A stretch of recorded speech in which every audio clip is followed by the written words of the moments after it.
5, 4, 3, 2, 1, 0. 제가 최근에 저널에 이제 논문을 제출을 했었는데 그 제출한 논문의 관련 연구가 그쪽 연구거든요. 그러니까 뭐 다중목적 최적화 알고리즘이라고 그런 여러 가지 물성을 이제 만족하는 물질을 찾는 연구거든요. 연구할 때 제일 힘든 거는 연구 결과가 안 나올 수도 있는 게 제일 무섭고 두려운 일인 것 같아요. 그러니까 결과적으로만 보자면 아무것도 안 남는 거잖아요. 그래서 그게 이제 가장 두렵고 무서운 일인 것 같아요. 저는 챗 GPT는 어떤 그 사용자의 역량이라고 생각을 해요. 이게 계산과학 쪽에 이제 관통하는 명언이 있는데 garbage in, garbage out이라고 쓰레기가 들어가면 이제 쓰레기가 나온다 이런 뜻의 말이거든요. 질문을 잘하는 능력 그리고 그 질문했을 때 나온 대답을 우리가 잘 판단할 수 있는 능력 그런 게 중요해진 것 같아요.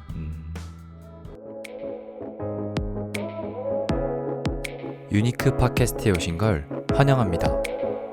구독과 좋아요는 저에게 큰 힘이 됩니다.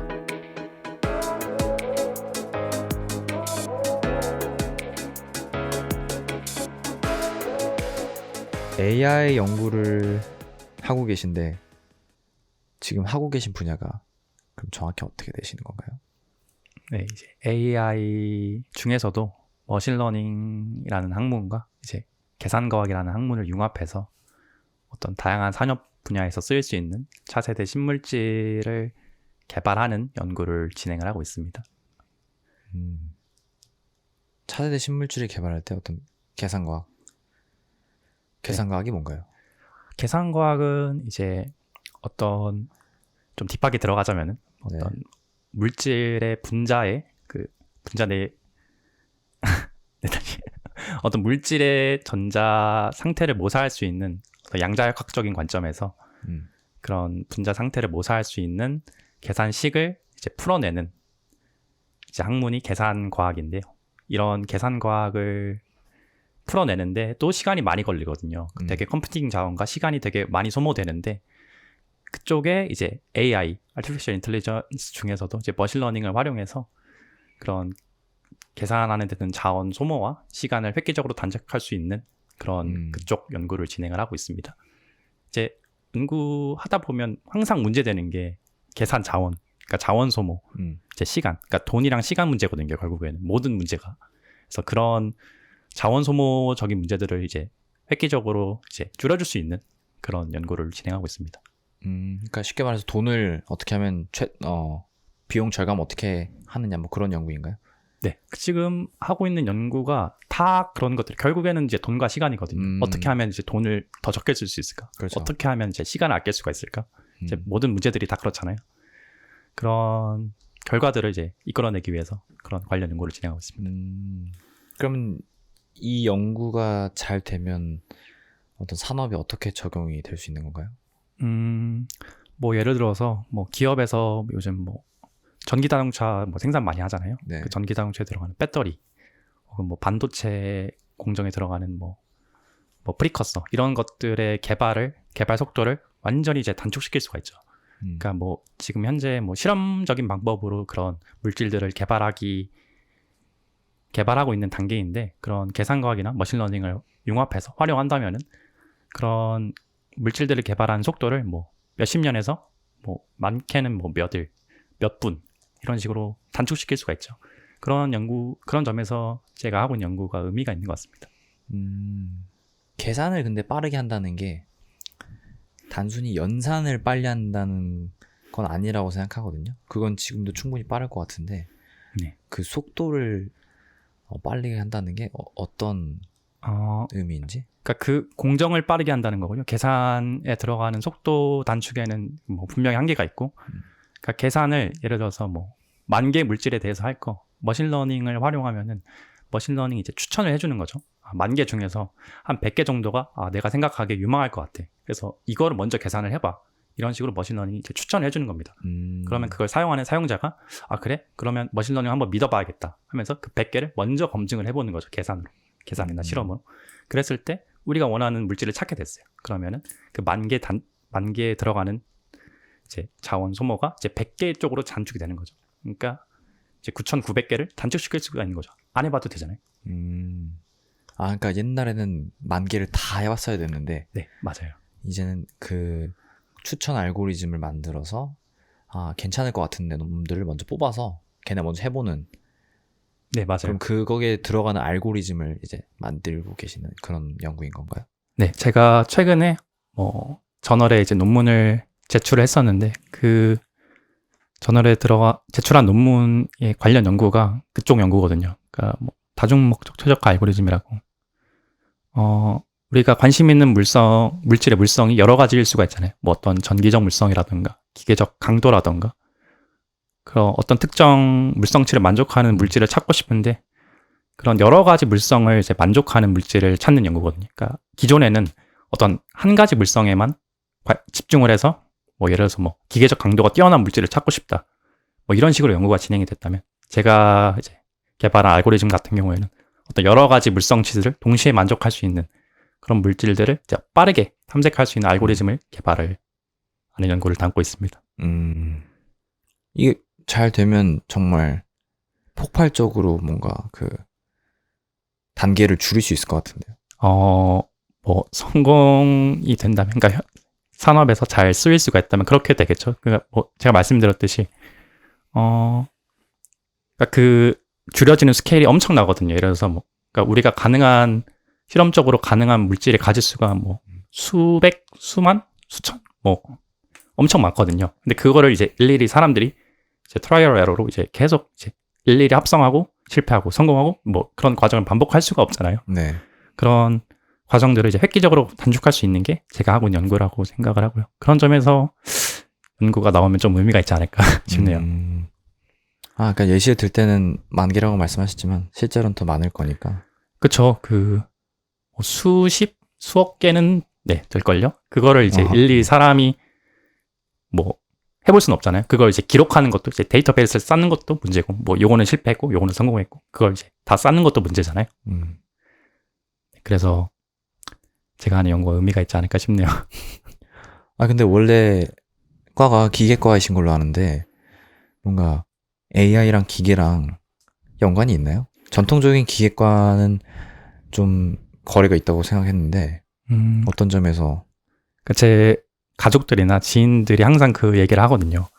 제가 이제 그 계산과학이나 이제 인공지능, 그러니까 물질 개발 쪽 연구를 하고 있다고 하면은, 너 기계과 아니었어? 이런 얘기를 많이 해갖고 많이 이제 들었어요. 근데 제가 하고 있는 연구가 이제 물질 개발 쪽이라고 했잖아요. 근데 그 물질 개발 쪽 지식이 이제 기계공학 쪽 지식이에요. 예를 들어서 기계공학 쪽과 우리가 학부 때 배우는 정력학이나 재료공학 때 쓰이는 그런 도메인적 지식들이 다 이제 기계공학 지식들이 이제 제가 하고 있는 연구 분야에 녹아들어 있거든요. 그래서 그게 전혀 무관하지 않다는 얘기를 드리고 싶고, 일단 그런 지식들이 쌓아있지 않으면은 결국에는 그 인공지능이나 계산과학 그 지식들을 쌓아 올릴 수가 없어요. 그래서 그 기계공학적 지식들이 이제 탄탄하게 이제 구축이 되어 있을 때 좀 시너지를 발휘할 수가 있다. 이게 꼭 인공지능이나 계산과학 쪽 영역에만 해당이 되는 내용은 아니라고 생각을 하거든요. 다른 분야에서도 마찬가지일 거고, 제조 공정이나 이런 일들에서도 다 마찬가지라고 생각을 하고 있습니다. 어떤 분야든 그 어떤 베이스되는 지식이고 거기에 이제 AI가 얹어지는 게 요즘 추세니까. 네, 맞죠. 기계도 그걸 잘 따라하고 있는 것 같네요. 그럼 지금 이제 연구하시는 분야가 좀 디테일하게 좀 설명해 주시면 어떤 걸 연구하고 계신지. 주제가 있잖아요. 보통 하나의 주제를 정해놓고 이렇게 연구를 하지 않나요? 네, 제가 요즘 관심 있는 것들은 어떤 배터리에 들어가는 그 양극재라고, 배터리는 양극과 음극으로 나눠질 수가 있잖아요. 그 양극에 들어가는 물질을 개발하고 있고요. 그 좀 타겟으로 하는 거는 이제 배터리 성능이라던가, 배터리 용량이라던가, 내구성 하면 이제 기계적 강도 이런 것들을 들 수가 있겠죠. 그런 들어가는 물질을 좀 실험이랑 이제 융합을 해서 이제 계산과학의 문제점이 좀 그건 것 같아요.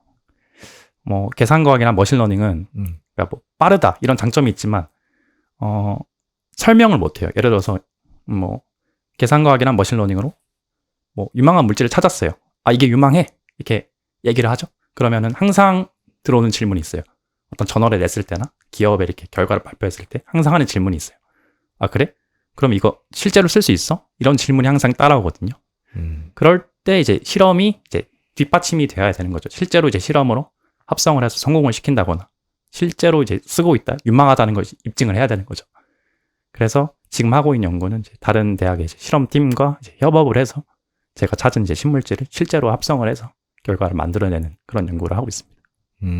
그럼 이 연구가 잘 되면 그러면 배터리 쪽으로 이렇게 연결해서 제품 만들어내는 그런 형태인 건가요? 네, 그게 이제 만약에 연구가 실제로 성공하게 되면 이제 제가 지금 뭐 다른 대학이나 이제 다른 기업과도 이제 협업 연구를 하고 있는데 실제로 그 기업에 뭐 얘기를 해준다거나 이 물질이 유망할 것 같으니까 우리 뭐 실험적으로도 성공했다. 뭐 기업에 이런 얘기를 해줄 수 있는 거죠. 그러면은 배터리 쪽이면 뭐 삼성 쪽이나 뭐 이런 쪽이랑 이렇게 산학 협력으로 하는 건가요? 네, 뭐 정확하게 뭐 이렇게 언급을 하기는 좀 그렇지만 뭐 삼성도 포함이 돼 있고 뭐 그쪽 관련 업계들과 이제 연구를 하고 있습니다. 네, 알겠습니다. 그러면 그 연구하시면서 지금 딱 듣기만 해도 좀 어려워 보이는데 하시면서 좀 힘든 점 같은 것도 있을까요? 좀 특히 막혔던 부분? 왜냐면 이게 또 기획과 지식도 필요하고 또 AI 쪽 이 머신러닝 지식도 필요하다 보니까 좀 공부할 게 많을 것 같아요. 알아야 될 양도 많고 지식도 많고.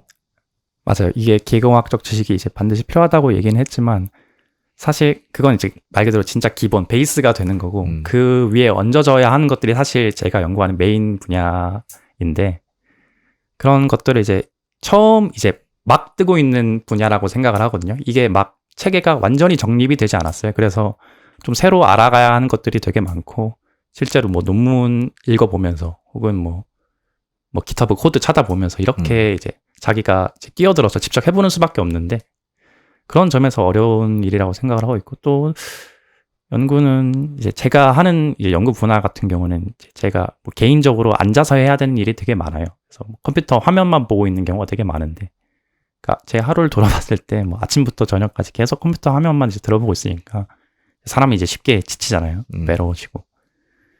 그런 점이 되게 힘든 것 같아요. 되게 사람이 우울해지고 그런 점이 많이 힘들어요. 하루에 보통 몇 시간 정도 연구를 하시나요? 이게 개인 취향마다 좀 다른데 저 같은 경우에는 시간을 많이 쏟아부어야 이제 결과가 나오는 그런 형태로 일을 하고 있어서 자율적으로 하는 건가요, 그냥? 저희 랩실 같은 경우에는 이제 출퇴근이 자유거든요. 그래서 자유롭게 일을 하고 있죠. 근데 저 같은 경우에는 그냥 하루부터 딱히 일정이 없으면 하루부터 그러니까 하루 끝까지 이제 아침부터 저녁까지 계속 이제 연구를 하고 있는 하루를 보내고 있습니다. 이제. 그럼 이렇게 계속 앉아 있으면 집중도 잘 안 되고 그러지 않나요? 이게 사실 제가 하루 종일 연구한다 이렇게 말씀드렸지만 뭐 말씀 주셨던 것처럼 이렇게 하루 종일 집중하고 있지 않아요. 그게 집중이 당연히 깨지는 시간이 있는데 그럴 때 그냥 뭐 산책을 한다던가 그러니까 저만의 이제 스트레스 푸는 방법들을 이제 찾으려고 하고 있죠. 그 뭐 좀 하고 있기도 하고. 그러면 그런 힘든 일 겪으시면서 좀 이렇게 해결했던 경험도 있나요? 이런 식으로 하니까 좀 잘 풀리더라. 저 같은 경우에는 일단 제가 스트레스를 너무 받았다 싶으면은 일단 무작정 자리에서 일어나서 저희 학교 그 분수대가 있거든요. 좀 걷기 좋은 장소가 있는데 그곳을 그냥 생각 없이 뺑뺑뺑 돌아요. 그냥 뺑뺑 돌면서 걸으신다는 거죠? 네. 걸으면서 생각들을 좀 일단 생각 없이 계속 걷다가 내가 지금 막히는 게 뭔지 이런 것들을 좀 생각을 하거든요. 그러니까 사람이 화가 날 때 그러니까 별것도 아닌 일로 화가 날 때가 되게 많거든요. 그리고 자기가 해결할 수 없는 것인데 그것에 대해서 이제 화가 날 때도 많고 그래서 이게 내가 해결할 수 있는 일인가 없는 일인가부터 일단 판단을 하고요. 해결할 수 없는 일이면 뭐 깔끔하게 털고 뭐 도움을 요청한다든가 해결할 수 있는 일이면 이제 왜 내가 화가 나고 있고 왜 내가 이게 해결을 못 하고 있는가에 대해서 고민을 좀 많이 하는 것 같아요. 좀 혼자만의 시간을 많이 보내죠. 산책하면서. 산책하는 게 되게 생각 정리에 도움이 많이 된다고 하더라고요. 저는 진짜 특히 마음이 도움이 많이 되는 것 같아요. 산책하면 좀 이렇게 생각 정리가 좀 잘 되시나요? 네, 특히 연구실에 앉아 있을 때 생각하지 못했던 그런 것들이 되게 많이 떠오르는 것 같아요. 그래서 저는 하루에 한 3-4번 넘게 계속 산책을 하는 것 같아요. 혼자만의 시간을 보내는 그런 것 같아요. 그럼 지금 그렇게 논문 쓰신 게 한 몇 편 정도 되시나요? 지금 논문이 실제로 나온 거는 이제 한 편, 그 SCI 논문이 한 편 나왔고요. 지금 작성하고 있는 논문이 이제 2편이 있고요. 연구를 진행하고 있는 연구 수는 한 3개 정도 되는 것 같습니다. 그럼 되게 많이 하는 거 아닌가요? 보통 지금 주제도 네. 지금 2개를 동시에 하고 계신 거 아닌가요? 네, 그렇죠. 근데 이게 그 제가 하고 있는 연구 분야의 장점인 것 같아요. 그러니까 장점이자 또 단점이기도 한데, 그러니까 장점부터 먼저 말씀을 드리자면은 제가 하고 있는 연구는, 그러니까 계산과학이랑 머신러닝은 그러니까 대부분이 아니라 전부가 이제 컴퓨터만 있으면 해결될 수 있는 문제. 그러니까 우리가 그 서버 상에서 해결할 수 있는 것들인데, 그래서 말씀드렸지만 속도가 빨라요. 그러니까 연구의 속도도 빠르죠. 그러니까 연구의 속도가 빠르다 보니까 많은 것들을 동시에 진행할 수 있고, 그러니까 결과가 또 빨리 나와요. 실험에 비해서. 그래서 그 연구가 이제 좀, 그러니까 제가 연구를 많이 하는 것도 있고, 그러니까 또 단점은 그게 보장이 안 된다는 거죠. 그 것들이. 그러니까 그 결과가. 말했듯이 이게 뭐 계산과학이나 머신러닝으로 그러니까 유망한 물질을 추천받았는데, 진짜 좋아? 뭐 증명할 수 있어? 이러면은 이제 추천이다 보니까. 네. 그러니까 이게 정확하지가 않다 보니까, 그러니까 그 정확성을 올리려고 이제 많은 연구들을 하지만 아직까지는 정확하지 않다 보니까 뭐 정확해? 라고 물으면은 할 말이 없는 거죠. 그래서 그건 분명히 이제 그 분야에서 극복해야 될 과제 중 하나이고, 뭐 거기에 관한 연구도 많이 진행이 되고 있죠. 그러면은 그 방금 말씀하신 것처럼 정확해? 라고 했을 때 정확하지 라고 말할 수 있는 근거는 어떻게 제시하나요? 그게 좀 좋은 연구일수록 그 계산과학이랑 머신러닝 뿐만 아니라 그 유망한 물질을 추천받았을 때 그걸 직접 검증하는 연구가 되게 많아요. 그런 연구를 좋은 연구라고 하고, 진짜 이제 실험으로 이제 합성을 해서 합성해보니까 진짜 좋은데, 그래서 우리가 계산한 계산과학의 어떤 방법들이나 머신러닝이 틀리지 않았구나를 입증을 하는 게 정말 좋은 연구인데, 제가 그렇게 연구할 수 있도록 좀 많이 이제 저희 랩실에서 지도를 하는 편이에요. 이론에서 끝나는 게 아니라 네. 요거 추천 받았는데 요거를 실제로 한번 만들어 보는 것까지. 네. 그럼 만들어도 보셨나요? 제가 만들지는 않고요. 제가 보통 그런 만드는 역할들은 어떤 협업하는 실험팀이나 뭐 어떤 기업이나 그런 쪽에서 진행을 하고 있죠. 그러니까 이렇게 절차가 있는 거네요. 이렇게 이론적으로 결과를 내고 실험을 다른 데서 하고. 네, 이게 두 분야가 이제 동시에 같이 가야 되는 부분인 것 같아요. 실험도 중요하고 계산도 중요하고, 이걸 융합했을 때 어떤 산업에서 시너지 효과를 낼 수가 있겠죠. 되게 재밌네요. 뭐 근데 힘드시겠죠? 연구할 때는. 뭐 연구할 때 제일 힘든 거는 이게 연구 결과가 안 나올 수도 있는 게 제일 무섭고 두려운 일인 것 같아요. 그러니까 연구가 사실 실패하면은, 예를 들어서 뭐 1년짜리 연구를 했을 때 연구를 쭉 하다가 마지막에 결국 실패했어요. 그러면은 1년 동안 사실 아무것도 안 나는 거거든요. 물론 이제 그 1년 동안 연구를 진행하면서 많은 것들을 배웠겠죠. 물론 자기 내면적으로도 성장한 게 있을 거고. 근데 결과적으로만 보자면은 아무것도 안 남는 거잖아요. 그래서 그게 이제 가장 두렵고 무서운 일인 것 같아요. 뭐 다른 일들도 마찬가지겠지만 그 결과가 안 나올 수도 있다는 일이 항상 무섭잖아요. 근데 그럼 그 논문에서 이제 결과가 안 나온 데이터들을, 그것도 어쨌든 데이터잖아요. 다음에 이리로 가면 안 되니까 그런 식으로 활용해 볼 수 있는 건데, 그런 차원에서의 의미는 없는 건가요? 물론 당연히 있죠. 그러니까 결과가 잘 안 나오더라도 이 안 나온 거를 왜 안 나온지 뭐 해석을 할 수가 있고, 그러니까 뭐 다른 연구와의 차별점을 두는 거죠. 안 나왔는데 결과가 별로 안 좋은데 뭐 다른 기존 연구들과 비교했을 때 뭐 이런 점에서 조금 더 나으니까 우리 연구의 의미를 찾을 수 있는 길인 것 같아요. 그게 연구인 것 같아요. 제가 봤을 때는. 뭔가 이렇게 연구라는 단어만 들었을 때는 좀 딱딱해 보일 수 있는데 생각보다 재밌네요. 저는 재미없나요? 뭐 재미없기도 한데 저는 연구라는 게 어떤 그냥 글의 일종이라고 생각을 하거든요. 자기 생각을 논리적으로 적는 어떤 글 중에 하나라고 생각을 하는데, 그러니까 논리적이고 그 과학적인 근거를 통해서 이제 자기 주장을 하는 얘기라고 생각을 하거든요. 그래서 읽다 보면 좀 재밌는 부분도 되게 많아요. 그러니까, 책 쓰는 거랑 비슷하겠네요. 네, 그러니까 뭐 논리적으로 모든 글이 다 논리적이진 않잖아요. 근데 논문은 과학적인 근거를 통해서 이제 글을 쓰다 보니까 되게 뭐 재밌기도 하고, 그러니까 뭐 읽으면서 뭐 어렵겠지만 당연히 되게 많은 도움이 되는 것 같아요. 네. 그러면은 이제 개인 이제 연구하는 거 말고 랩실이라고 하면 보통 함께 생활하는 그 동료들이라고 하나요? 랩실원들, 네. 연구원들이 있잖아요. 네. 그런 분들과 어떤 재밌는 스토리는 없나요? 뭐 재밌는 그런 스토리요? 생활이 궁금해가지고 전 랩실 생활 안 해봤으니까. 네. 저희 랩실 같은 경우는 일단 다른 랩실들은 어떤지 모르겠는데 사이가 되게 좋은 편이거든요. 네. 네, 서로 이렇게 회식도 많이 하고 서로 연구 안 할 때 이제 놀러도 많이 가고 그런 편이긴 한데 좀 기억에 남는 게 그 랩실에 이제 친한 친구들이 이제 많이 있거든요. 마이크 좀만 내려주실래요? 이렇게. 네.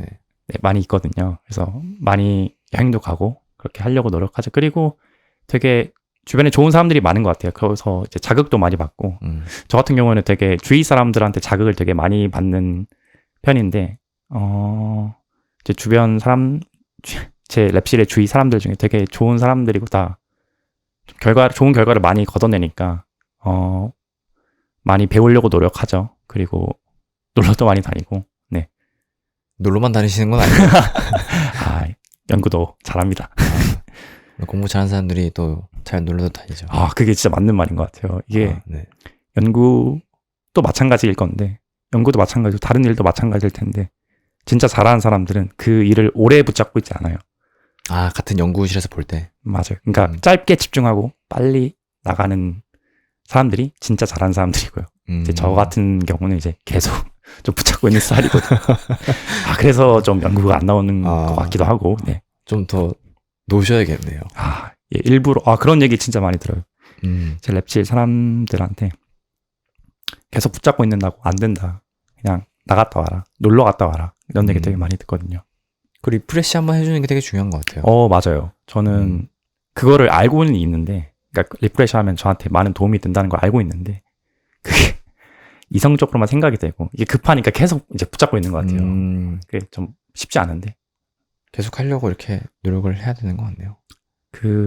물론 이제 계속 붙잡고 있는 것도 중요한데, 안 되면은 좀 이렇게 산책 갔다 오고, 맛있는 거 먹고 오고, 그런 게 되게 중요하죠. 그러면 그 연구 주제는 다 다를 거 아니에요? 네. 각자 개인이? 근데 좀 비슷하긴 하니까 좀 도움도 받고 그렇게 하나요? 그 연구 분야가 크게 보면은 이제 물질 군별로 나눌 수 있을 텐데, 저희 랩실에서는 크게 뭐 배터리나, 뭐 반도체나, 뭐 어떤, 뭐 메타 물질이라던가, 아니면은 뭐 방법론이라던가, 뭐 최적화 방법론이라던가, 이렇게 크게 나눠볼 수가 있는데, 같은 분야, 그러니까 비슷한 분야를 연구하는 사람들한테 되게 도움을 많이 받죠. 특히 더 친해지고, 얘기를 많이 하니까, 그러니까 도움을 줄 수 있는 부분도 많고, 받을 수 있는 부분도 많고, 그런 점에서 좀 많이 도움이 되는 것 같아요. 그래서, 특히 뭐 협업 연구할 때 저는 그 사람들 대하는 것도 어떤 연구 능력이라고 생각하거든요. 연구는, 그러니까 협업 연구 같은 경우는 혼자 하는 게 아니잖아요. 좀 이렇게 같이 하는 거다 보니까 그 사람 대하는 스킬 같은 것도 많이 배우는 것 같고요. 네. 협업이라고 하면 다른 대학교랑 이렇게 뭐 협업하는 건가요? 아니면? 기업이랑 협업할 수도 있고요. 아니면은 다른 대학교의 뭐 실험팀이라던가. 네. 그런 랩실들과 융합해서 좀 더 시너지적인 결과를 만들기 위해서 그런 협업 연구를 진행하고 있죠. 아니, 저도 옛날에 뭐 대학원도 생각해보고 연구 쪽도 생각을 해봤는데 지금 얘기 들어보니까 되게 인기 많을 것 같거든요, 랩실이. 랩실에 인기 많습니다. 그러니까 저희 랩실 자리가 있는데 이게 10자리가 있어요. 10자리 정도가 있는데 지금 10자리 다 꽉 찼고요. 지금 들어오려고 하는 사람이 되게 많은데 이것만 봐도 좀 이 분야가 괜찮구나. 내가 지금 하고 있는 게 뭐 헛된 일은 아니구나. 이런 생각도 자주 들고요. 내가 좀 귀중한 자리에 앉아 있구나 이런 생각도 많이 드는 것 같아요. 책임감도 생기겠네요. 아 맞아요. 약간 그 자신감이라 해야 되나? 그 자존감도 뿜뿜 올라가고 그런 게 있는 것 같아요. 교수님이랑은 좀 어떤가요? 사이가 좋은가요?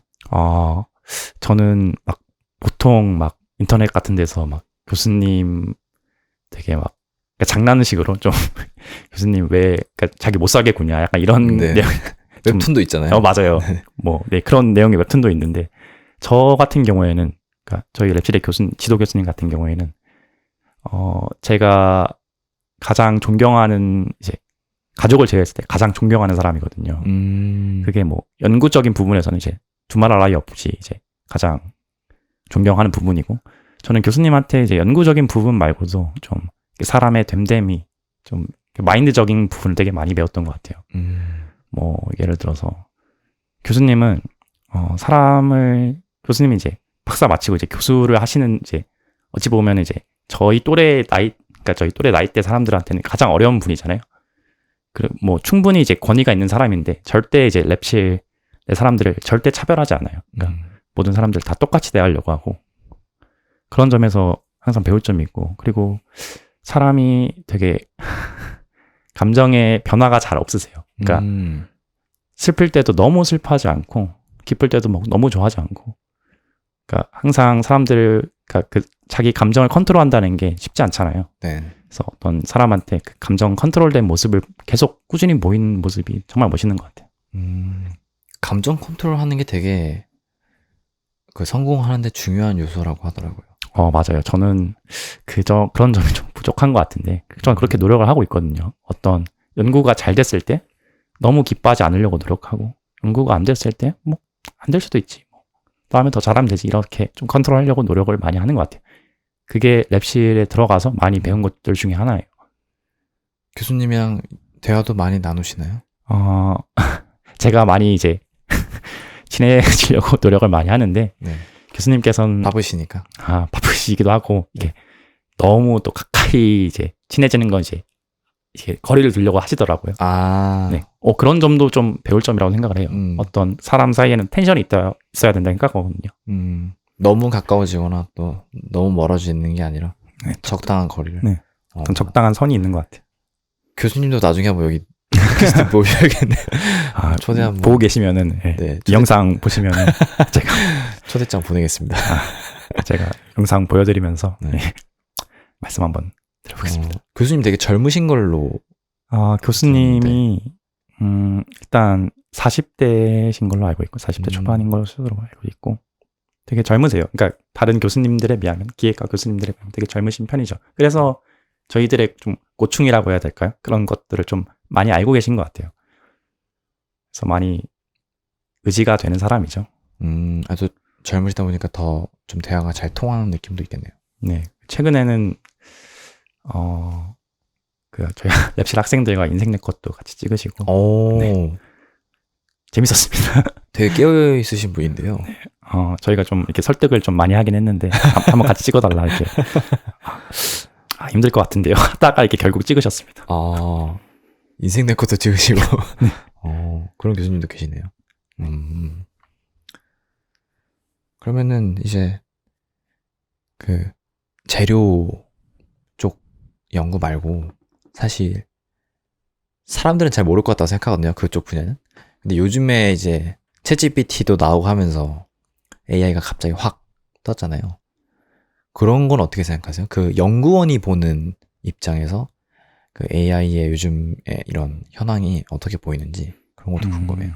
맞아요. 그 AI가 뭐 각광받고 있는 추세인 거는 뭐 아무도 부정할 수가 없잖아요. 근데 그게 한 번씩 이렇게 팍 뜰 때가 있는데 그게 알파고 이제 이세돌 선수와 이제 대국간 이제 알파고 때 한 번 팍 떴었고 이제 한 번 더 최근에 팍 뜬 게 이제 챗GPT라고 생각을 하는데 저희 랩실 같은 경우에서도 챗GPT 많이 쓰거든요. 물론 이제 일상생활이나 어떤 연구 분야에서 챗GPT 많이 쓰는 걸로 알고 있고 뭐 대형님도 많이 쓰시는 걸로 알고 있는데 일단 전 챗GPT는 일단 굉장히 유용한 그러니까 강력한 툴인 거는 이제 확실한 것 같아요. 강력한 툴인 건 확실하고 특히 어떨 때 이제 강력하냐 우리가 모르는 이제 도메인에 어떤 첫 발을 이제 디뎠을 때 어떤 처음 인사이트를 얻는 과정에서 되게 효과적인 것 같아요. 그러니까 예를 들어서 아무것도 모르는 과정에서는 뭐 일단 뭐라도 정보를 얻어야 되잖아요. 그때 가장 유용한 정보를 얻을 수 있는 게 챗GPT라고 생각을 하고 있고 또 챗GPT의 단점은 너무 이제 좀 딥하게 들어갔을 때, 그러니까 특히 뭐 학술적인 분야에서, 그러니까 제가 연구하고 있는 학술적인 분야에서 특히 좀 더 그런 것 같은데, 좀 더 딥하게 물어봤을 때 아직까지 이제 그 정도까지 과정은 학습이 좀 덜 돼 있는 것 같다는 느낌이 들었어요. 좀 부족한 정보를 줄 때도 많고, 좀 이게 신뢰성이 없다고 해야 되나요? 그런 정보들을 많이 주는 것도 이제 문제점이 있을 수 있죠. 아직 뭐 계산 같은 건 잘 못한다고 하더라고요. 맞아요. 그러니까 네. 한계점이 분명히 있는데, 저는 챗 GPT는 어떤 그 사용자의 역량이라고 생각을 해요. 그러니까 제가 저희 연구, 그러니까 특히 컴퓨터 계산과학 쪽에 이제 관통하는 명언이 있는데, 그 garbage in, garbage out이라고, 어떤 그 한국말로 번역을 해보자면 쓰레기가 들어가면 이제 쓰레기가 나온다, 이런 뜻의 말이거든요. 네. 그러니까 우리가 의미 있는 말을 집어넣었을 때 의미 있는 결과가 나온다는 거예요. 그러니까 챗 GPT한테도 뭐 그냥 단순하게 질문하면은 이제 단순하게 대답이 나올 수밖에 없거든요. 근데 우리가 좀 더 질문을 디테일하게, 내가 이러이러한 점을 모르는데 이러한 점을 활용해서 너가 한번 찾아봐, 그러니까 뭐 정보를 찾아줘, 이런 식으로 대답을 하면 그에 맞는, 그러니까 결과가 나온다는 거죠. 그래서 사용자의 역량에 따라 다른 것 같아요. 그러니까 그게 쓰는 사람마다 다른 결과를 얻을 수 있다는 거죠. 같은 질문, 그러니까 질문의 내용 같아도 어떻게 질문하냐에 따라서 다른 결과를 얻을 수도 있는 거죠. 그러니까 잘 질문하는 게 중요하다. 그렇죠. 그러니까 뭐 코딩 같은 경우도 뭐 쓰레기 같은 정보를 집어넣으면 이제 결과가 이제 쓰레기 같은 결과가 나올 텐데, 네. 이제 우리가 그 쓰레기 같은 결과를 집어넣은지 모르면은 그 결과를 이제 믿을 수밖에 없잖아요. 뭐 챗 GPT 같은 경우도 마찬가지죠. 그러니까 질문을 이제 이상하게 하면은 그 이상한 결과가 나올 텐데, 뭐 이상한 결과를 믿을 수밖에 없잖아요. 그래서 질문을 잘하는 능력, 그리고 그 질문했을 때 나온 대답을 우리가 잘 판단할 수 있는 능력, 그런 게 중요해진 것 같아요. 그럼 그 쓰레기를 안 넣으려면 어떻게 해야 되나요? 그래서 제가 말했던 것들 중에 그 기계공학적 그 도메인이 중요하다고 이제 처음에 얘기했잖아요. 그런 도메인 지식이 확실히 필요해요. 그런 내가 이 분야에 대해서 그래도 전반적으로 다 알고 있을 때 질문을 그러니까 아예 모르는 상태에서 질문하는 거랑 어떤 그 전반적인 지식이 쌓여있을 때 질문하는 거랑 또 다르거든요. 그래서 그만큼 그 도메인 지식이 중요하다. 그리고 아예 모르는 상태에서 뭐 인사이트 얻을 때는 중요하지만, 뭐 조금 더 이게 좀 디테일한 질문을 하고 싶을 때는 그래도 이제 좀 그 분야에 대해서 좀 알고 질문하는 게 더 도움이 될 거예요. 아마. 그 기초 지식이 좀 확실히 다전 상태에서 질문해야 네. 내가 원하는 정보를 디테일하게 끌어낼 수 있다는 거죠. 맞아요. 그리고 이제 챗GPT 좀 문제도 많은 걸로 알고 있는데, 뭐 저작권 문제도 있을 수 있겠고, 뭐 저는 그 챗GPT한테 이제 물어본 내용도 챗GPT가 학습하는 걸로 알고 있거든요. 그래서 어떤 좀 예민한 그런 질문들 있잖아요. 그런 질문들을 하기는 좀 껄끄러울 수도 있고, 그래서 좀 나가야 될 과제가 좀 많은 것 같아요. 그래서 챗GPT 저는 일단 긍정적으로 보고 있긴 한데 어떻게 쓰느냐에 따라 달렸다, 이렇게 표현할 수가 있겠네요. 확실히 또 어떻게 쓰느냐가 정말 중요하다고 생각하는 게, 그거를 만드는 거랑, 만드는 건 그 뭐라 그러죠?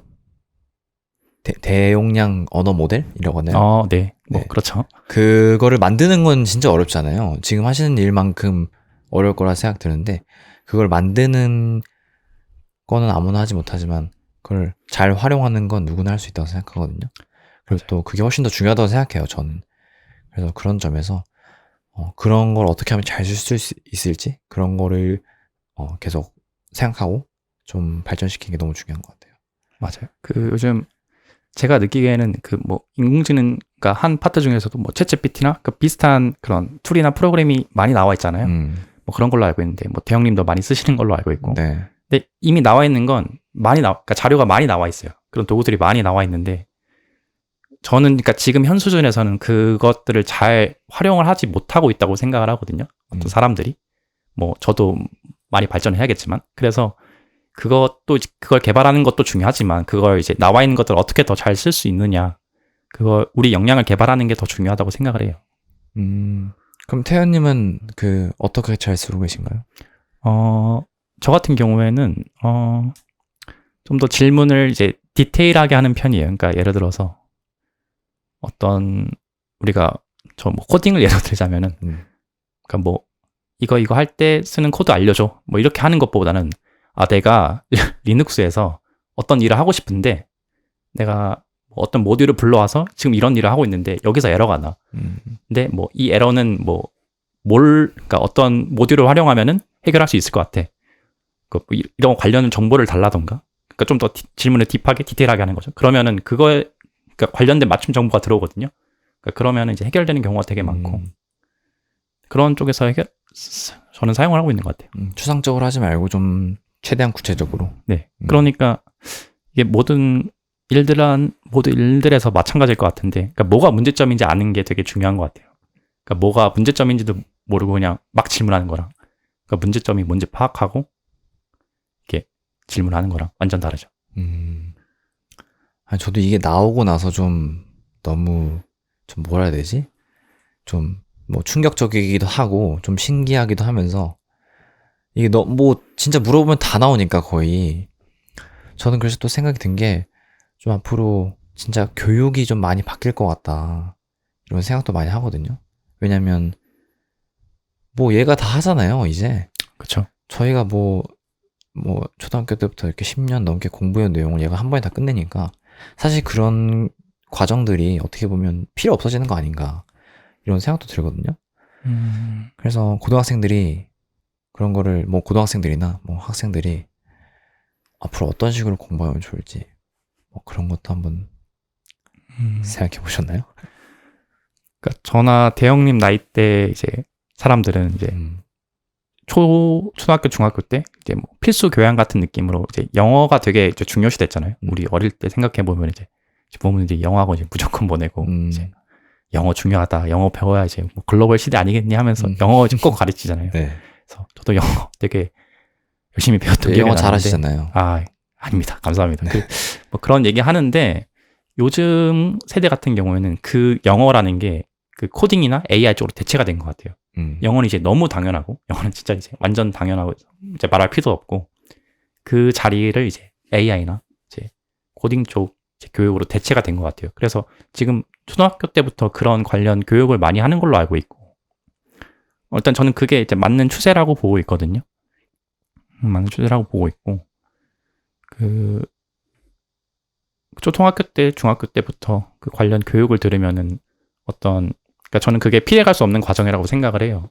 지금 사회가 그렇게 바뀌어가고 있으니까. 그래서 그때부터 배우는 거 나쁘지 않고, 뭐, 그때부터 배워두면은, 그러니까 기초지식을 배워두면은 이제 나중에 이제 뭐 사회에 나가서 그 기술을 어떻게 쓰느냐는 이제 본인의 역량에 달려있겠죠. 지금 이제 태연님은 AI를 대학교 때 처음 접하셨지만 점점 더 낮아지겠네요. 아니, 이미 배우고 있는 것 같더라고요. 그쵸. 조기적으로. 네. 저도 깜짝 놀랐어요. 뭐, 그냥 어릴 때부터 그런 교육을 하니까, 이렇게 시대가 이렇게 빨리 급변하고 있구나 생각이 많이 들었어요. 점점 좀 근데 쉽게 가르쳐야겠네요. 이게. 맞아요. 내용이 어려운데, 어떤 식으로 하는지. 근데 이게, 뭐 저는 이제 연구를 하니까 이제 좀 더 딥하게 들어가는 거지. 우리가 일상생활에서 쓰는 정도의 것들은 이미 관련 이제 교육도 많이 있고 교육이 엄청 많잖아요. 교육이나 책들도 많이 있고 뭐 챗GPT 관련해서도 뭐 사용하는 방법이나 그런 더 쉽게 쓰게 해주는 뭐 모듈 같은 것도 이제 엄청 많이 나와 있잖아요. 그러니까 저는 그게 오히려 문제라고 생각해요. 그게 너무 많이 나와 있어서 이제 뭐부터 학습을 해야 될지 모르는 거죠. 그러니까 뭘 어떻게 학습을 해야 될지 모르는데 그것들을 그냥 잘 정리된 어떤 하나의 프로그램 뭐 몇 개 뭐 한두 개 정도만 들으면 뭐 완전히 이제 마스터까지는 아니지만 어느 정도 사용하는데 문제가 없게 해주는 그런 교육들도 되게 중요하다고 생각을 하고 있거든요. 뭐 그런 교육을 이제 그런 교육이 초등학교, 중학교 때부터 하는지는 모르겠는데 그런 교육의 중요성이 되게 증가하고 있다고 생각해요. 정보가 너무 많은 것도 문제가 될 수 있겠네요. 맞아요. 너무 많아서 뭘 해야 될지 모르는. 그렇죠. 그 중요한 그러니까 뭐가 중요한지 선별하는 것도 되게 중요하죠. 그런 알고리즘 좀 만들어 주시면 돼요. 그런 거 하시는 거잖아요. 최적화 알고리즘. 그것도 한번. 알겠습니다. 그러면 지금 어쨌든 연구 일을 계속 하고 계신데 그러면 지금 하고 계신 일이 좀 어떠신가요? 적성에는 잘 맞으시는 것 같나요? 좀. 저는 어떤 모든 일에 있어서 사람이 잘하는 것과 이제 좋아하는 일, 이제 크게 두 가지가 있다고 생각을 하는데요. 저는 그게 일치하면은 물론 가장 베스트겠지만 그런 일은 잘 없잖아요, 사실. 근데 저는 저 같은 경우에는 좋아하느냐? 아닌 것 같아요. 저는 잘하는 쪽인 것 같은데 굳이 따지자면 그러면은 뭐 좋아하게 됐느냐? 그것도 아닌 것 같아요. 그래서 근데 물론 이제 연구가 좋을 때도 있죠. 가끔 뭐 연구 결과가 갑자기 잘 나올 때나 어떤 돌파구를 찾을 때나 어떤 그 성취감이 느껴질 때는 분명히 있죠. 그때는 연구가 좋은데 이제 대개는 연구가 좋지 않죠. 그래서 사람들이 뭐 대형님도 마찬가지겠지만 되게 그 사이에서 고민을 많이 하잖아요. 그 잘하는 것과 이제 좋아하는 거, 뭐를 해야지, 뭐부터 시작을 해야지. 저는 그 잘하는 것부터 이제 시작을 하기 시작한 거고, 뭐 모든 일이 마찬가지겠지만 뭐 싫어하는 일도 해야 나중에 잘하는 일, 그러니까 뭐 좋아하는 일도 할 수 있다고 생각을 하거든요. 그럼 지금 미리 그 싫으신 건가요? 그러면 결론적으로 말하면은 네. 싫다고 해야겠죠. 좋진 않죠. 네. 싫으신데도 계속 하시는 건가요? 저는 그게 잘 안 되거든요. 저는 제가 싫으면 안 하거든요. 그게 잘 안 되는 사람이기도 하고, 근데 이제 그런 걸 해내는 사람 보면 또 신기하기도 하고 한데, 좀 그런 사람의 좀 생각이 궁금해요. 싫은데도 계속 꾸준히 할 수 있는 그런 마인드셋? 왜냐면 때로는 살다 보면 싫은 일도 해야 될 때가 많잖아요. 많죠. 거의 네. 대부분이 그렇지 않나요? 네. 네. 사람이 자기가 좋아하는 것만 하면서 살 수 없잖아요. 저는, 그러니까 일의 순서라는 게 저는 딱 정해진 것 같아요. 어떤 일들이 여러 가지가 있을 때, 뭐 자기가 잘하는 일도 있겠고, 좋아하는 일도 있겠고, 정말 하기 싫은 일도 있잖아요. 네. 근데 저는 그게 가장 하기 싫은 일부터가 전 먼저인 것 같아요. 저는 제가 잘하고 좋아하는 일을 잘하는 거는 뭐 당연하다고 생각해요. 그것에 대해서 뭐 어떤 성취감을 느낀다든 물론 느끼겠지만 뭐 그렇게 와닿지가 않는데 제가 뭐 싫어하는 일인데 해야 되는 일이 있잖아요. 그것들을 해냈을 때 어떤 성취감이 굉장하다고 생각을 하거든요. 그리고 자기가 하기 싫은데 이제 해야 되는 일이 굉장히 많잖아요. 좀 하기 싫다는 거는 이제 해야 된다는 뜻이기도 하고, 그래서 그것부터 하는 스타일이에요. 나중에 어떤 자기가 좋아하는 일을 하기 위해서. 네. 그러니까 나중에 좋아하는 일 생겼을 때 그걸 하기 위해서 일단 지금 눈앞에 있는 거를 해내자. 저는 그런 스타일인 것 같아요. 뭐 대형님은 뭐 하기 싫은 일을 이제 아예 뭐 시작도 안 하시나요? 뭐 저는 하면서 판단하는 것 같아요. 하면서 좀 이게 내가 좀 싫구나라는 생각이 들 때쯤 되면 이제 좀 생각을 하죠. 거기서부터 이제 이거를 내가 계속 해야 되나. 근데 좀 그래서 좀 듣는 말도 있어요. 좀 끈기가 부족하다 라는 말을 듣는 것도 있는데, 뭐 저는 그게 꼭 단점이라는 생각하진 않고 좀 그만큼 여러 개 해볼 수 있는 거니까 뭐 생각하기 나름인 것 같아요. 맞죠. 대형님 말씀대로 여러 가지 해보고 자기한테 맞는 것들을 찾아가는 것도 되게 중요한 과정이고, 근데 저 같은 경우에는 이게 어떤 하나를 시작했으면은 이게 무조건 이제 끝까지 밀어붙여야 돼요. 끝까지 밀어붙이고, 그게 뭐 안 됐으면 뭐 안 된 거죠. 그 중간에 어떤 그 요령 같은 것들이 있나요? 뭐 정말 내가 하기 싫고 나한테 안 맞는 걸 내가 너무 잘 아는데 그럼에도 할 수 있는 어떤 그런 요령. 요령. 일단 마인드셋이 저는 굉장히 중요하다고 생각을 하거든요. 사실 일단 스트레스 관리도 되게 중요하고 마인드셋도 중요하고, 일단 마인드셋 같은 경우에는 그러니까 자기가 하고 있는 일을 그러니까 별로 대단치 않게 생각하는 게 되게 중요한 것 같아요. 그러니까 이게 내가 뭔가 대단한 걸 하고 있지 않고 그냥 늘 하던 거, 그러니까 늘 이제 비슷한 하루를 보내는 거예요. 그러니까 뭐 예를 들어서 오늘은 막 연구 막 18시간 해야지. 그리고 내일은 푹 쉬고 이런 게 아니라 이렇게 꾸준하게 연구는 제가 아까 말씀드렸듯이 뭐가 벼락치기가 되는 그런 게 아니란 말이에요. 그래서 계속 이제 끈기를 잃지 않고 계속 꾸준히 해내가는 과정이 필요한데 그래서 제가 그러니까 좋아하는 말 중에 하나가 그러니까 오늘 할 일을 내일로 미루지도 말고 내일 할 일을 오늘로 이제 앞당기지도 말자. 그러니까 오늘 할 것만 하고 그냥 끝내는 거예요. 그래서 그걸 계속 이제 꾸준히 해나가면은 결국에는 이제 어떤 큰 결과를 얻을 수 있는 그런 게 되게 중요한 것 같아요. 그러니까 말하자면은 계속 그러니까 별거 아닌 것 같아도 계속 이제 꾸준히 쌓아가는 거죠 결과를. 꾸준함이 진짜 중요한 것 같아요. 맞아요. 그럼 그 스트레스가 생길 거잖아요. 그건 어떻게 관리하시나요? 연구가 스트레스 진짜 많이 받을 것 같은데 왜냐면 사람도 제한적으로 만나고 말씀하신 것처럼 또 뭐 어렵기도 하고 계속 공부해야 되는 일이니까 뭐 그래서 어떻게 푸시는지. 저 같은 경우에는 이제 연구가 특히 제가 하는 연구 같은 경우는 이제 컴퓨터를 보다 보니까 계속 앉아 있는 일이 대부분이에요. 그래서 네. 하루에 몇 시간이고 이제 길게 앉아 있는데 그래서 좀 이렇게 에너지가 쌓여 있어요. 그 하루 측면에서. 그래서 저녁에 그러니까 아침부터 저녁까지 이제 연구를 하고 저녁에 이제 주짓수나 이제 주말에는 러닝을 하는 편인데 그게 굉장히 도움이 많이 되는 것 같아요. 주짓수도 하시나요? 네. 최근에 같이 한판 하시지 않았나요? 네. 주짓수는 얼마나 하셨죠? 주짓수는 이제 시작한 지 한 7개월 정도 됐고요. 러닝도 이제 러닝 한 1년 정도 된 것 같아요. 뭐가 더 좋나요? 주짓수랑 러닝 중에 고르자면. 스트레스 푸는 측면에서? 스트레스 푸는 측면에서는 이제 주짓수가 훨씬 좋고요. 왜냐면 주짓수는 이제 전 되게 격렬한 운동이라고 생각을 하거든요. 그래서 그걸 하고 나면은 아무 생각도 안 들어요. 이게 힘들어서 아무 생각도 안 들어서 이제 좀 스트레스가 많이 풀리는데, 그래서 재미도 있고, 그래서 즐겨 하죠, 요즘 거의 맨날 나가고 있는데. 주짓수는 어떤가요? 저도 좀 옛날에 하긴 했었는데, 연구하시는 분들이 이렇게 연구랑 병행하면서 좀 하는 걸 많이 본 것 같아요. 왜냐면 연구도 사실 길게 해야 되는 어떤 일이고, 주짓수라는 운동도 사실 뭐 깔짝하고 끝낼 게 아니라 좀 길게 보고 막 10년씩 하는 운동이잖아요. 그렇죠. 그래서 그 두 개를 같이 이렇게 병행하시는 분들이 꽤 있으신 것 같더라고요.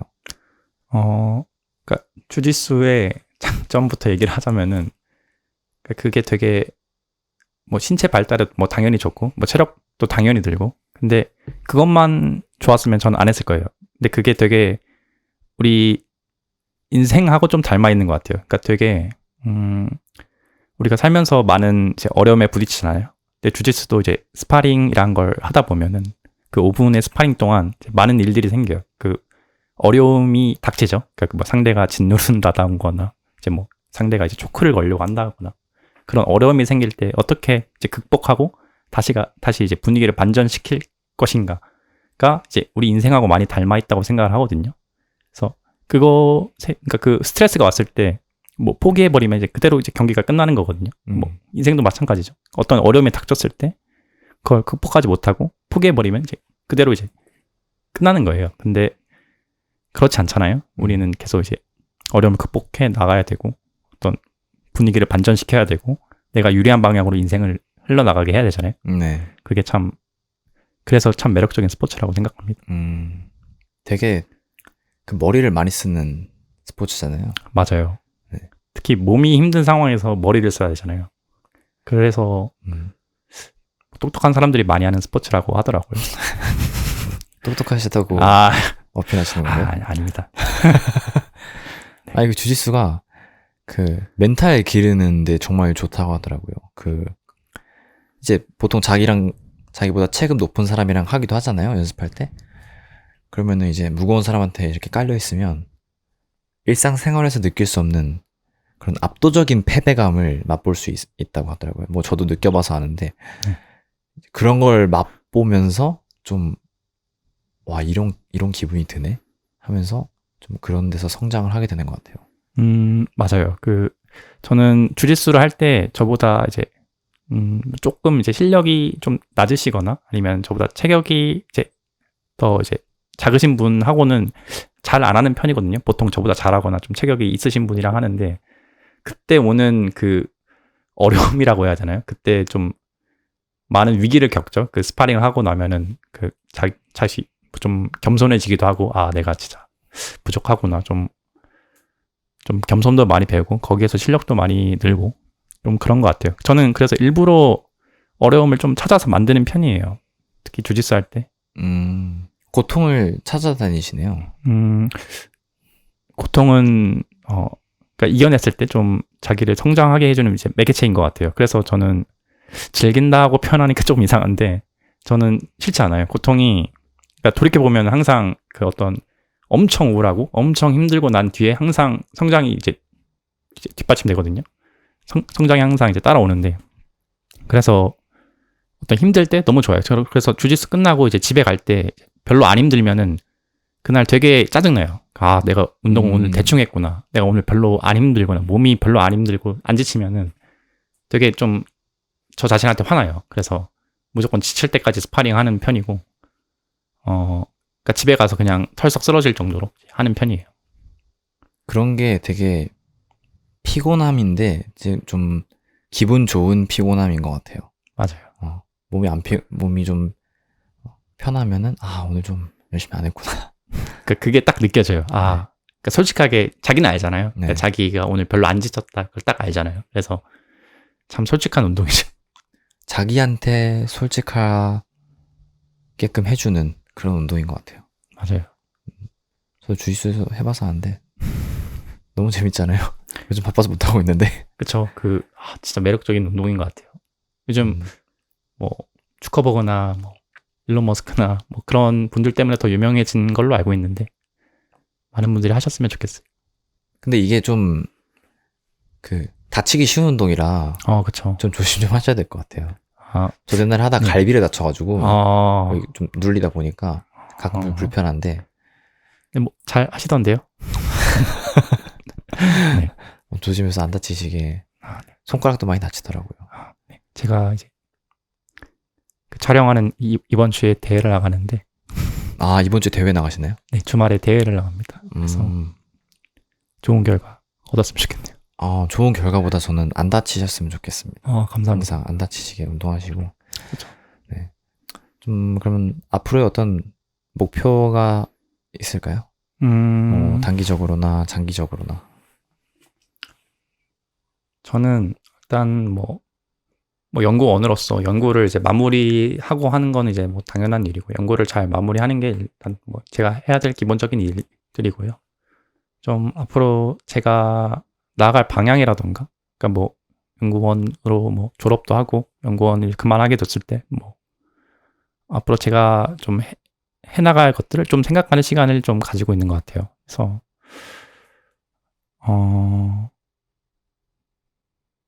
네, 그런 것들을 좀 많이 생각하고 하느라 좀 머리가 아프네요. 그러니까 요 연구가 끝나고 나서 지금 어쨌든 싫어하시는 일을 참고하고 계시는 건데, 끝나고 뭐 할지는 아직 잘 모르시는 거죠? 몇 가지 떠오른 것들이 있긴 한데 뭐 지금 말씀드리는 건 좀 아닌 것 같고요. 네, 일단 연구를 좀 잘 마무리하는 것을 일단 목표로 하고 있죠. 그럼 목표를 좀 단기적으로 두고 하시는 편이신 건가요, 그러면? 저는 목표를 좀 1년치를 세워서 그러니까 너무 이제 목표를 이제 길게 잡았을 때는 이게 뭐 예를 들어서 뭐 10년을 잡았다. 저는 그러니까 강산이 변한다고 하잖아요, 10년 동안. 그래서 뭐 어떻게 될지 모르잖아요. 저는 그래서 딱 1년치를 잡고 그러니까 뭐 대충 이제 크게 틀만 잡는 거예요. 그러니까 뭐 이때쯤 뭐라고. 그래서 그 틀을 잡고 뭐 올해가 뭐 벌써 8월이잖아요. 그래서 저는 뭐 지금까지 해왔던 것들은 잘 이뤄내고 있는 것 같아요. 뭐 연구적인 부분이라든지 뭐 제가 뭐 연구적인 부분이 크겠네요. 연구적인 부분이라든지 제가 하고 있는 어떤 큰 목표들이 다 잘 이루어지고 있는 것 같아요. 그래서 어떤 목표를 세울 때 너무 크게 잡지 않았으면 좋겠어요. 너무 멀리 보지 마라, 오히려. 네, 그게 저는 딱 기준이 1년이라고 생각을 하거든요. 사람이 사실 이렇게 어떤 그 실행력이 있을 때가 연초나 이제 뭐 예를 들어서 뭐 대학생 같은 경우는 그 방학 딱 시작할 때, 그러니까 너무 이제 자기가 그 실행력이 없는 것 같다 싶으면은 그 방학 시작할 때 그 방학 계획 딱 세우고 무조건 지키는 거예요. 그래서 저희 랩실에서도 그런 것들을 많이 하거든요. 그러니까 뭐 음. 개강할 때 혹은 방학할 때 그 발표하는 그 시간을 가져요. 그 이번 방학 때 뭘 할 거고 그 2개월 동안 내가 뭘 할 거고 그리고 이제 끝날 때쯤 그러니까 방학이 끝나고 이제 개강할 때쯤에 뭐 어느 정도 이뤄냈는지 항상 이제 얘기를 해요. 아, 내가 이 정도 이뤄냈고 앞으로 뭐 개강하고 뭐 어떻게 하겠다. 그래서 그런 목표들 그러니까 그게 너무 길지 않은 선에서 정리됐으면 좋겠어요. 삶의 어떤 강약을 이렇게 잘 조절하는 게 중요하네요. 그쵸. 그런 시기들 잘 활용해서. 네, 그 삶의 좀 터닝 포인트가 되는 시기들 있잖아요. 좀 중요한 시기들. 그래서 뭐 내가 뭐 중요한 연구 종료까지 얼마 안 남았어. 혹은 뭐 방학 동안 그 연구원들은 이제 방학에 연구를 많이 하거든요. 그래서 방학이 시작될 때 내가 뭐 어떤 계획을 잡았어. 그러니까 그런 계획들을 짧게 잡는 그런 순간들이 중요한 것 같아요. 뭐 앞으로도 하기 싫은 일 잘 하시면서 네. 참 그게 참 대단한 것 같아요. 그 하기 싫은 일 참고 하는 거잖아요. 어쨌든 마인드로 다지면서. 네. 대단하십니다. 감사합니다. 연구 잘 끝나시면 뭐 논문 억셉됐다고 하네요. 보통 그거. 그렇죠. 어셉 됐다고 하죠. 네. 그게 뭐 연구원의 어떤 가장 큰 행복이죠. 잘 억셉되면 또 한번 연락 주시면 좋겠습니다. 감사합니다. 네. 밥 한번 사겠습니다. 알겠습니다. 너무 감사합니다. 네. 수고하셨습니다. 감사했습니다.